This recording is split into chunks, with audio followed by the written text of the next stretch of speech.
When even Rand Paul, one of the most libertarian Republicans in the Senate, is calling out Donald Trump for acting like a king, you know something's gone off the rails. Rand Paul just did something we rarely see in the Republican Party anymore. He told the truth about Donald Trump's abuse of power. In a fiery Senate floor speech, Paul invoked the Revolutionary War's most famous principle: no taxation without representation. And here's what's wild. He's absolutely right. Taxation without representation is tyranny. This was the rallying cry of our founding fathers. This was the rallying cry of American patriots in the years leading up to the American Revolution. It was the rallying cry of militiamen at the battles of Lexington and Concord, and it still should be the rallying cry of Congress. No taxation without representation is embedded in our Constitution. The Constitution forbids any one man or woman from raising taxes. Revenue is not only a question for Congress, but the Constitution commands that taxation legislation originate in the House of Representatives. This is the only issue that specifically has to originate not only in Congress, but in one specific house. Our founders thought that the House of Representatives, elected every 2 years, were closer to the people. And the things they feared the most were big taxes and big government. They said taxes must originate in the House. And yet these taxes are originating with the White House. The idea that no one should have taxes imposed on them without their consent is central to the ancient concept of what constitutes a free people. That principle is enshrined in Magna Carta. That taxation should be imposed only after obtaining the common counsel of the kingdom. It was reaffirmed in the 1689 English Bill of Rights when it declared that there shall be no taxation without the consent of Parliament. In 1765, the American patriot who helped formulate the grievances against the British Crown, James Otis, called for a defense of this principle by popularizing the phrase, "Taxation without representation is tyranny." This principle was said by many to be the principle, the spark that sparked our revolution. Yet today, the Senate is compelled to act because one person in our country wishes to raise taxes without the approval of the Senate, without the approval of the House, without the approval of the Constitution. The idea that one person can raise taxes is contrary to our founding principles. The Constitution forbids it. As Montesquieu wrote, in the spirit of the laws, when the legislative and the executive are combined and united in one person, there can be no liberty.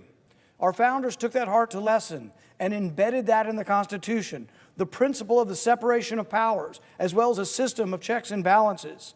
They knew that combining the legislative and executive powers would lead the country down a path to tyranny. Allowing taxes to be levied, doubled, tripled, and then one day perhaps forgiven is a recipe for chaos. The tariffs are implemented, the tariffs are canceled, the tariffs are delayed, the tariff rate changes daily. Just this week, the president added a special 10% import tax on Canada because he was mad about the nation's Ronald Reagan ad. An ad, by the way, which was showing Ronald Reagan verbatim speaking. Newsflash to the administration, Reagan was a free trader. Reagan believed, and I quote, that protectionism costs consumers billions of dollars, damages the overall economy, and destroys jobs. Ronald Reagan's vision for America can be seen in our trading relationship with Canada. In 1986, President Reagan said, "Our trade policy rests firmly on the foundation of free and open markets." Further, he said, "I recognize the inescapable conclusion that all history has taught. The freer the flow of trade, the stronger the tides of human progress and peace among nations." It was Bastiat who wrote that when trade and when goods don't cross borders, armies will. It's not a guarantee of peace, but one way to achieve peace is to attempt to have good relations and trade with all nations. No country, no business, no... What Rand Paul is really saying, in plain terms, is that Trump's tariff tantrums aren't just bad economics, they're an assault on democracy itself. Because tariffs are taxes. They raise prices for American consumers and businesses. And according to the Constitution, only Congress has the authority to impose taxes. But under Trump, tariffs have become a personal weapon, wielded by one man without debate, without votes, without the consent of the people's representatives. Family can plan a budget when the tax rates, the import tax rates, and the cost of every commodity are determined by the whims of one man. There are now tariffs on steel, there are tariffs on aluminum, there are tariffs on lumber, and they change from day to day. But not one of these tariffs was voted on by the people's elected representative in Congress. These tariffs are simply announced by presidential proclamation. So perhaps more fundamental than a debate over what these tariffs are, what the rates are, and what they do to our economy is the question of whether Americans ought to perpetually live under emergency rule. This administration has declared emergencies with over 100 nations. With these emergency declarations, the president claims the unilateral right to levy import taxes. Think about this. What do you think of when you think of an emergency? You think of a war, a tornado, a famine. You don't think of trade policy that all of a sudden we have to give up on all of our constitutional prerogatives, all of the separation of powers, all that is embedded in the Constitution because there's an emergency in trade policy. If that were true, imagine what emergencies might come forward. Imagine where we would be and what lack of restraint would happen. And for Republicans, imagine what it's going to be like when someone from the other party is elected and they declare an emergency over the climate and ban cars or whatever might happen. We shouldn't be living this way. People say Congress is messy. Congress goes to gridlock. It's called debate. It's called discussion. And the only way we typically get somewhere is we have to agree with some people on the other side. That's one of the things we're trying to overcome now. But our founding fathers anticipated that a president might attempt someday to usurp the powers, the constitutional powers of the legislature. Madison wrote that our constitutional government would pit ambition against ambition. The ambition of a president or ambition of the Congress to usurp power will be checked by the other guarding their power. That we would limit the power of any one branch through checks and balances and prevent abuses of power. Madison, if he were here today, would be aghast to witness today's Congress that seems to lack any ambition to defend the constitutional separation of power. Emergency rule rejects the premise of a constitutional republic with limited powers and full accountability. Emergency rule is ruled by one person. We will perpetuate emergency rule that provides the president extraordinary powers to tax us without our consent. Is that what we're going to allow? Or will we restore constitutional government in which taxes are debated and voted on by the people's representatives? I, for one, still believe in the principle of no taxation without representation, and will vote to terminate this contrived emergency and end these unconstitutional import taxes. 1 week he taxes steel, the next he slaps tariffs on Canada. And apparently this time because he didn't like a Ronald Reagan ad. Let that sink in. A president imposes a tax, a literal tax on Americans because his feelings were hurt by a TV commercial?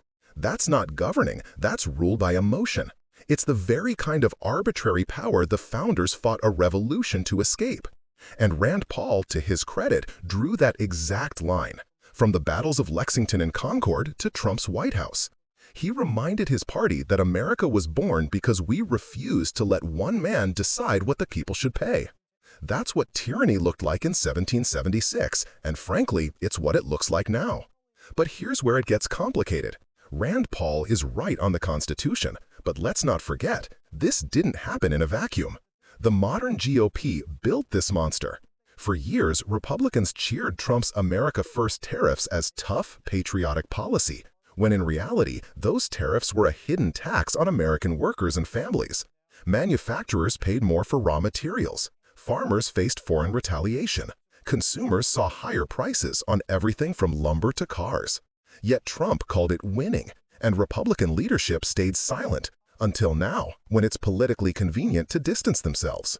Paul's warning isn't just about Trump, it's about a dangerous normalization of presidential overreach. Because if Republicans are fine with Trump declaring fake emergencies to impose taxes, what happens when a future Democratic president declares a climate emergency to tax carbon emissions or regulate fossil fuels? The principle cuts both ways. And that's exactly Paul's point. But let's also talk about the hypocrisy here.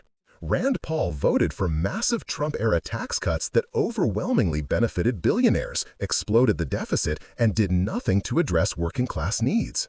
So when he suddenly rediscovers his constitutional spine over tariffs, it's hard not to see it as selective outrage.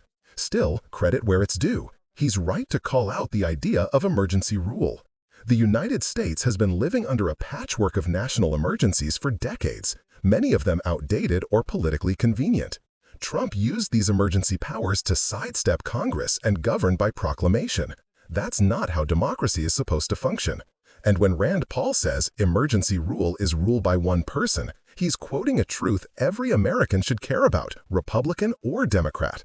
Because if we start accepting rule by decree, we erode the very foundation of representative government. What this moment shows is the deep fracture within the Republican Party. On one side, you have the populist cult of personality that worships Trump's every move, even when it breaks the law. On the other, a handful of old-school conservatives who still believe in checks, balances, and limited government.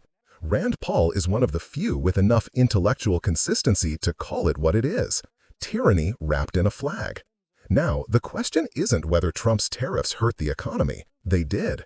The question is whether Congress will ever reclaim its constitutional power to make laws, raise taxes, and set trade policy. Because if lawmakers don't stand up to presidential overreach now, they're effectively surrendering democracy for convenience. At the end of the day, no taxation without representation isn't just a slogan from history books, it's a living principle. And when a president, any president, taxes the American people without their consent, that's not leadership, that's monarchy. So maybe the real irony is that it took Rand Paul, of all people, to remind his own party that America didn't fight a revolution to trade one king for another. If you believe power should rest with the people, not one man's ego, make sure you stay informed, stay engaged, and demand accountability from everyone in office. Democracy only works when we protect it.